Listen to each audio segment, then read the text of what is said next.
Olá, gente. Eu vou fazer agora a discussão do primeiro caso clínico sobre hiponatremia. Comecei o compartilhamento de tela. E agora vamos lá para o caso. Perfeito. Como eu falei antes, então, a gente vai discutir um caso de cada vez. Nesse primeiro caso, o nosso objetivo didático inclui discutir a diferença entre hipovolemia e desidratação, as ferramentas para avaliação da volemia, uma revisão sumarizada dos hormônios da água e volemia, as definições de osmolaridade efetiva e íons osmoticamente ativos, as características dos cristalóides e as características da aplicação da fórmula de Adroguemadias, tá bom? Então, por esse primeiro caso, trata-se de uma mulher de 24 anos de idade, ela foi diagnosticada com tuberculose, começou a arrepiar 4 dias, e ela evoluiu com náuseas e vômitos mais de 5 episódios por dia. No momento, ela tem uma sensação de tontura ao levantar e não está conseguindo ingerir muito líquido. Ela acha que reduziu um pouco a sua diurese, mas no geral está mantida. A PA dela você aferiu, foi 90/60, uma frequência cardíaca de 99. Ela não tolera ficar em pé. Então, a primeira pergunta que eu faço ela está hipovolêmica, desidratada ou as duas coisas? Recomendo que a cada parte desses casos, a cada pergunta que eu fizer, que vocês tentem interromper o vídeo e tentem pensar um pouco na resposta. Vamos lá. Então, qual que é a diferença entre hipovolemia e desidratação? A gente frequentemente, à beira do leito, chama como se fosse a mesma coisa, hipovolemia e desidratação, quando na verdade são coisas diferentes. A hipovolemia, ela representa a perda no fluido extracelular, enquanto a desidratação, ela representa a perda da água corporal total, então dos vários compartimentos. E aí, nesse slide, eu coloquei uma foto, uma imagem, justamente de quais são esses compartimentos, tanto do intracelular, onde a gente vai ter principalmente, né, as células, incluindo as hemácias que estão circulando, e do extracelular, onde a gente tem tecido conectivo, interstício, plasma, e inclusive a água livre do sangue também, né, que é uma parte do plasma. Então, a desidratação, ela clinicamente, como que ela pode ser aferida, né? É difícil de você, à beira do leito, falar o que está acontecendo.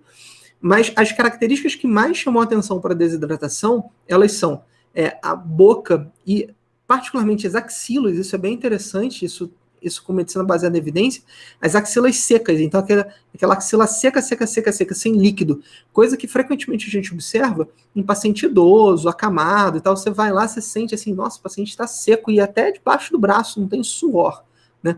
E a boca absolutamente seca. A oligúria é uma coisa que chama mais atenção para desidratação já. A alteração da consciência também é mais chamativa para desidratação. E a sede intensa, quando o paciente consegue te contar que tem sede, isso também chama atenção para desidratação. Agora, a gente sabe que essa avaliação da volemia ela é uma avaliação bem difícil de ser feita. A gente, na verdade, o que a gente tenta fazer é avaliar a pressão dos fluidos dentro dos vasos, na verdade, e a perfusão dos tecidos, para com isso estimar a volemia, mas a gente não consegue medir o volume que está circulando dentro dos vasos da gente. E sempre você vai propor alguma forma de avaliar essa volemia, né, de estimar indiretamente a volemia, e alguém vai chegar e vai falar assim, mas isso aí que você está propondo não é bom. Gente, nada é bom para avaliar a volemia. Então, quem vem com um argumentozinho desse tipo, você pede para essa pessoa te dizer, então, qual que é o melhor jeito. Porque não tem jeito bom, né? Não adianta você ser um desconstruidão e não propor nada diferente para auxiliar ali no beira-leito, para avaliar o paciente. De qualquer forma, o que a gente tem para avaliar a volemia de alguém? Tenta pensar um pouco antes de prosseguir com o vídeo. Então, primeira parte seria a história. Claro que se a pessoa chega contando pra gente que tem diarreia, tem vômito, tá com uma ingesta de água reduzida, tá sentindo sede, tá dificuldade de se alimentar, isso já é um marcador de hipovolemia. Isso é óbvio. Não é óbvio. Não é óbvio. A gente vê frequentemente as pessoas chegando com essa queixa de hiporexia diante de um quadro infeccioso, como o próprio Covid, e passa batido que essa pessoa pode estar hipovolêmica em algum grau, né? Mas ela frequentemente está, porque ela não vem conseguindo se alimentar, não vem conseguindo ingerir líquidos adequadamente nos últimos dias. Frequência cardíaca e PA são marcadores também, claro, com suas limitações e com seus vários outros fatores que podem contribuir para que eles estejam alterados, mas eles são marcadores também. E não só a frequência cardíaca e a PA no repouso, mas também com estresse ortostático, né? E aí, como que se faz esse estresse ortostático? Idealmente, o paciente está deitado no leito por pelo menos 3 minutos e você vai colocar essa pessoa em pé. Você não vai colocar ela sentada, você vai colocar ela em pé e você vai ferir a pressão e a frequência assim que você botou ela em pé e daqui a 3 minutos. Eu posso ferir daqui a 5? Pode ferir daqui a 5. Mas um tempo razoável para a gente ter, e é um tempo razoável também, com medicina baseada em evidência, é justamente o tempo de 3 minutos. Se você tiver alterações na frequência cardíaca, então a frequência cardíaca subiu mais que 20, 40 batimentos nesse período, ou que o paciente teve uma queda da pressão sistólica, ou uma queda da pressão diastólica, né? Significativa, maior que 20, maior que 10, respectivamente, significa que a gente pode concluir que foi um estresse ortostático positivo, né? Além disso, a gente pode avaliar também mucosas secas e o enchimento venoso no pé do idoso. Isso carece ainda de evidência, realmente medicina baseada em evidência, mas basicamente, se você vai lá, que o idoso frequentemente tem aquelas veiazinhas no pé, você aperta a veiazinha para fazer sumir o fluxo de sangue e o fluxo volta nos dois sentidos, puxa, legal, essa pessoa está bem hidratada, está sobrando líquido no corpo dela. Mas se o sangue não volta em nenhum dos dois, ou se não volta em um dos dois sentidos, significa que talvez tenha algum grau de comprometimento da volemia, né? A gente pode lançar mão do ultrassom também, que a gente vai avaliar a veia cava inferior, o tamanho e quanto que ela varia de acordo com a respiração, para ter uma ideia também da possibilidade da volemia dessa pessoa. E aí é sempre interessante quando se propõe isso, e o residente já passou em estágios de intensiva, né? A pessoa sempre traz a discussão, mas a veia cava não é para avaliar com o paciente em ventilação controlada, com parâmetro X, o outro Y, não sei.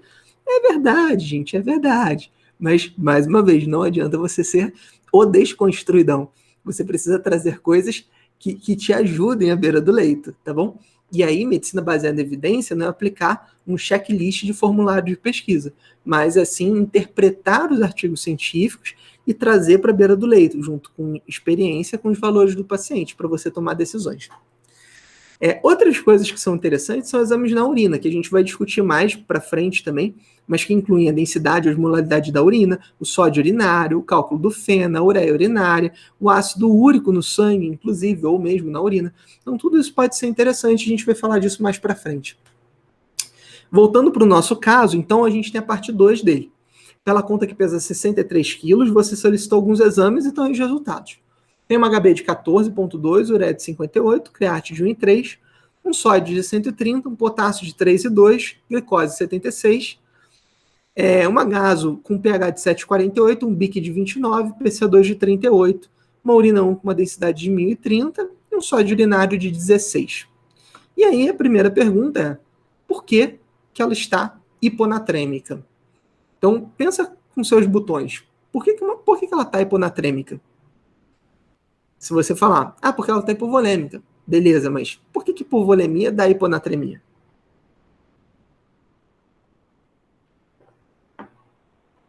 Vamos lá. Então, quando a gente fala do sódio, a gente tem que pensar por que eu estou falando do sódio. O que ele representa, na verdade? Porque a gente ouviu falar em algum momento que o sódio ele representa não o sódio em si, mas sim a água corporal. Então, por que ele representa a água corporal? Vamos voltar no conceito químico, que é a osmolaridade. A osmolaridade ela é o número de partículas em uma quantidade de líquido. Então, por exemplo, a gente tem duas imagens, né? Uma com mais partículas, outra com menos partículas. Tem osmolaridades diferentes. Quando a gente fala de tonicidade, a tonicidade ela é a osmolaridade efetiva. E aí, mais uma coisa que a gente abrevia ou chama de maneira igual, de certa forma equivocada. A gente fala que, em vez de falar sobre osmolaridade efetiva, em vez de a gente falar de tonicidade, a gente frequentemente fala de osmolaridade. E aqui, ao longo desse encontro, eu vou usar esse termo como se fosse realmente similar, como se fosse sinônimo, desculpa, quando na verdade não é um sinônimo. A tonicidade é a propriedade que você tem de manter ou alterar o volume das células que existe no fluido. Basicamente, a partícula, por si só, ela gerará um movimento da água. Isso representa a tonicidade. Não é toda partícula que consegue gerar o movimento da água de um lado para o outro. Então, por exemplo, no nosso caso ali, nos 2 frasquinhos, Se essas partículas elas não se movem entre as membranas, mas a água é capaz de se mover, o que vai acontecer? O lado que tem mais partículas vai puxar a água para lá. Então essa partícula marronzinha aí da apresentação, ela é uma partícula que eu posso falar que ela é osmoticamente ativa. Ela representa a tonicidade desse líquido. E quando a gente fala no nosso sangue, o sódio é o grande marcador da tonicidade do sangue. Existem outras moléculas? Sim, existem. Mas o sódio é uma molécula, é um íon osmoticamente ativo, que ele está na maior quantidade, dentre os íons osmoticamente ativos, ele é aquele que está em maior quantidade no sangue. Então ele acaba por representar, de maneira indireta, a tonicidade do nosso sangue. Bem, então, se eu pensar o seguinte, está lá o meu vaso sanguíneo, que tem as suas molaridades, está lá a célula que tem suas molaridades, essas coisas estão equilibradas. Se eu resolver tacar um monte de íon osmoticamente ativo para dentro do meu vaso sanguíneo e eu aumento subitamente a osmolaridade do meu vaso sanguíneo, o que vai acontecer? Se esse íon não consegue mudar, andar pela membrana, e aí, puxa, por que o sódio não consegue andar pela membrana? Justamente porque a gente tem bomba de sódio, potássio, ATPase, que mantém o sódio lá no lugar dele, fora da célula. Se esse íon não consegue andar pela membrana, o que vai começar a acontecer? A água, então, vai se deslocar. Ela vai se deslocar de dentro da célula para fora da célula, mantendo um equilíbrio final das osmolaridades. Então, isso é a tonicidade, isso é a osmolaridade efetiva.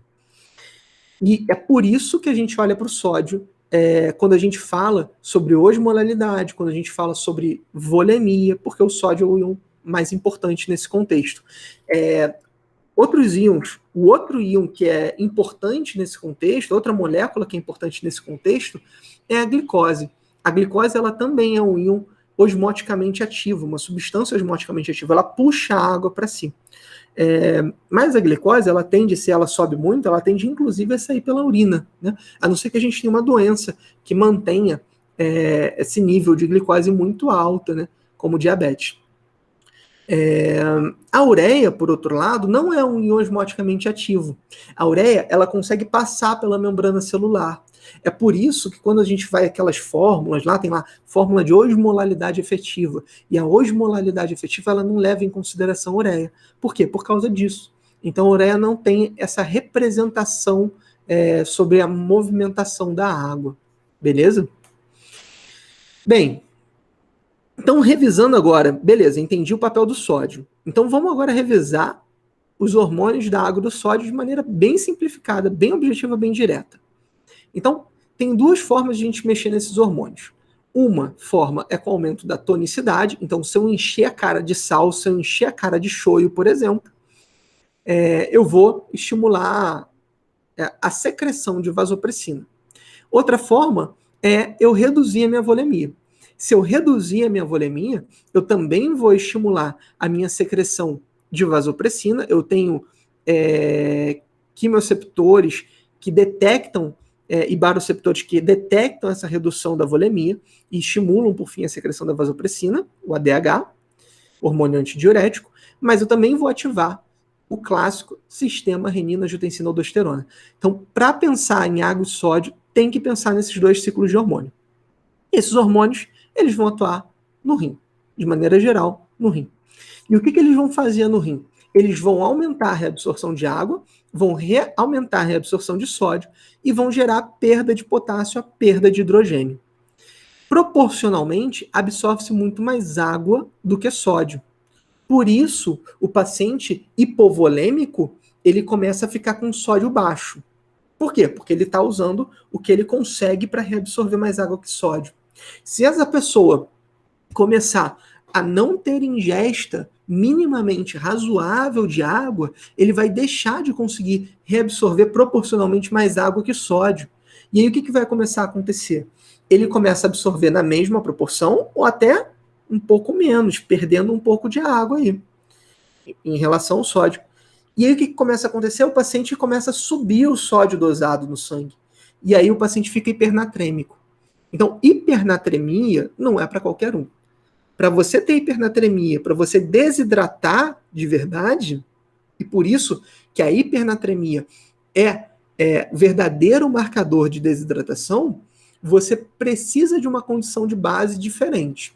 Por exemplo, você precisa encontrar um paciente que ingeriu uma quantidade absurda de drogas e está numa situação de rua, ou você precisa encontrar uma pessoa que ficou perdida numa mata, numa floresta, não tinha acesso à água, ou muito mais frequente que isso, é o vozinho, a vozinha, que é acamado por algum motivo, depende de alguém, e esse alguém não consegue dar conta do aporte de água dessa pessoa, por inúmeros motivos, desde nunca ter sido instruído sobre isso, por exemplo, e a pessoa começa a desidratar, o sódio começa a subir. Você não costuma ver paciente com sódio alto sendo uma pessoa jovem que chega vomitando. Isso não acontece. Você vê essa pessoa com sódio baixo, na verdade, e a explicação está aí. E isso permite a gente entender também por que essas pessoas frequentemente chegam com potássio no limite inferior da normalidade, ou mesmo um pouquinho baixo. Por quê? Porque a aldosterona está bombando no corpo dessa pessoa.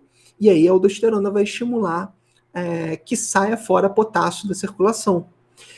Também permite a gente entender, de maneira sucinta, abreviada, por que acontece a alcalose metabólica. A alcalose metabólica tem como principal etiologia a hipovolemia. Então anda junto alcalose metabólica, hipopotassemia, ou potássio no limite inferior da normalidade, e hiponatremia. Essa combinação, se você está diante de um paciente e você encontra essa combinação, isso é fortemente sugestivo de hipovolemia, por exemplo, de hiperativação da aldosterona, de hiperativação da vasopressina. A nossa paciente, o que ela tem? Ela tem vômitos. Ela aumenta a secreção desses dois hormônios, tanto da vasopressina como do sistema renina-angiotensina-aldosterona. Ela reabsorve proporcionalmente, então, mais água que sódio, para tentar preservar a água no extravascular dela. E aí, ela apresenta o laboratório que apresenta. Um sódio de 130, um potássio de 3,2, um pH de 7,48, um bicarbonato de 29. E o que é interessante? O sódio urinário, nesse contexto, como é um sódio urinário baixo, ele mostra para a gente que a perda volêmica ela não está acontecendo diretamente pela urina. Ela está acontecendo por algum outro sistema. No caso, são os vômitos da paciente. Então, às vezes, até quando a gente tem um pouco de dúvida sobre, na história clínica, uma história mais difícil, o sódio urinário ele pode te ajudar um pouco nesse contexto também. Se é um sódio urinário mais baixo, você pode falar, olha, diante de um paciente hipovolêmico, significa que a hipovolemia não está acontecendo em decorrência de uma perda urinária. Não tem uma furosemida aí, por exemplo, gerando um monte de diurese, enfim, e espoliando a água dessa pessoa. Voltando para a nossa paciente, então você concluiu que ela está hipovolêmica, ela precisa receber fluidos. E aí eu pergunto para você, diante dos dados clínicos laboratoriais dela, qual solução que você faria e como que você prescreveria essa solução?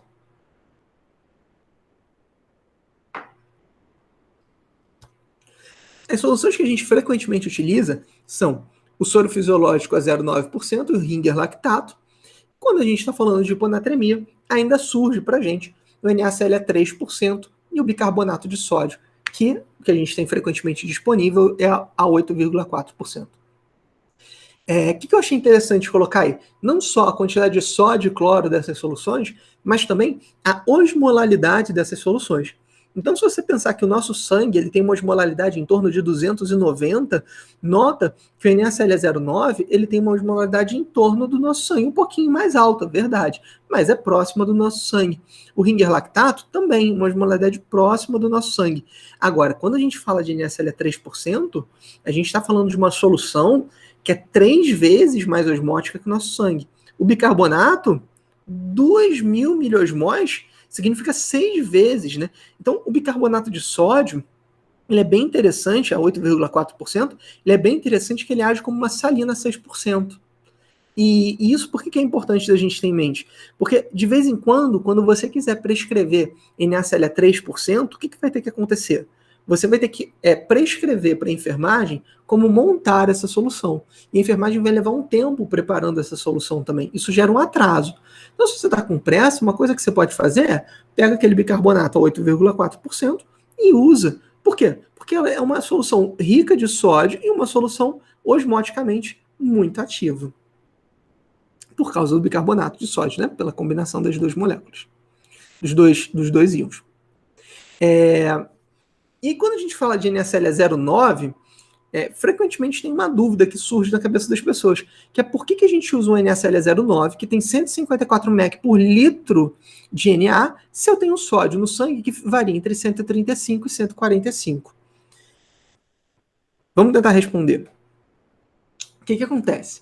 Quando a gente fala de sangue, né, o sangue total, na verdade, ele tem uma parte que é constituída por células vermelhas, leucócitos e plaquetas, essa parte que eu coloquei vermelhinha aí, que representa mais ou menos 40% da amostra do sangue total. A gente tem uma parte de proteínas e lipídios, que representa 4% dessa amostra, e a gente tem a parte de água e eletrólitos, que é onde está de fato o eletrólito lá circulando, inclusive o sódio. Quando a gente pede um sódio de alguém para ser coletado da veia, o que vai ser feito? Vai coletar essa amostra, e essa amostra vai ser centrifugada, e o que vai ser analisado, na verdade, é o plasma. O que é o plasma? O plasma ele é a parte de proteínas e lipídios e a parte de água e eletrólitos. Quando você vai, vamos supor que o resultado liberado foi de 143 mEq. Então, o paciente que eu pedi lá o sódio veio 143 mEq. 143 mEq estão em 100% do plasma. Mas, na verdade, esses 143 mEq de moléculas, elas só estão distribuídas na parte aquosa do plasma. É onde estão lá a água e os eletrólitos. Esses mEqs de sódio, eles não estão distribuídos na parte de proteínas e lipídios. Então, eu vou ter que fazer uma regra de 3, no qual tem grandezas inversamente proporcionais. Olha a matemática aí, que legal. Se fossem grandezas diretamente proporcionais, significa, se eu tenho 143 em 100% do plasma, eu vou ter X em 93. X vai ser menor que 143, né? Quando, na verdade, não é. X é maior, porque está mais concentrado ali dentro. Então, isso é uma grandeza inversamente proporcional. E se eu fizer essa conta, eu chego no resultado de 154 mEq por litro. Então, 154 mEq por litro representa o quê? É a concentração de sódio na água livre do plasma do paciente que veio com resultado lá impresso, ou que apareceu no HCMed, de sódio igual 143.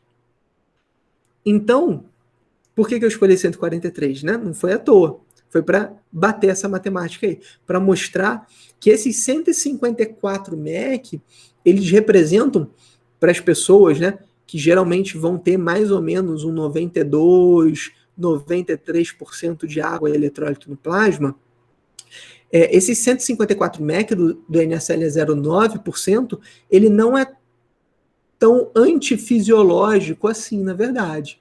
Né?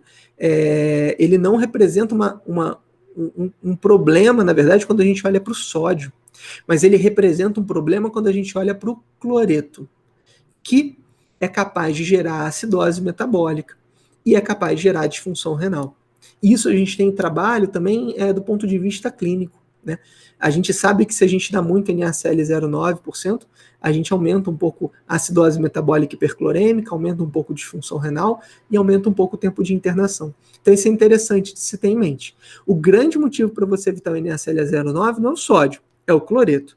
Ah, mas se eu der 5, 6 litros de NaCl09 por dia para a pessoa, eu consigo subir o sódio dela?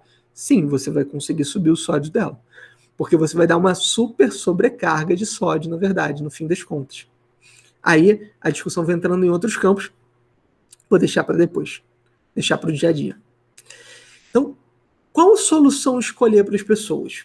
Macete.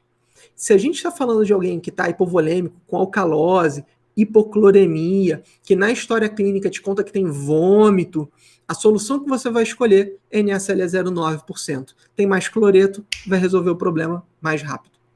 Se a gente está falando de hipovolemia e a gente não está falando desse contexto de vômito, não está falando do contexto de hipocloremia, de alcalose metabólica, a solução que você vai escolher vai ser o Ringer.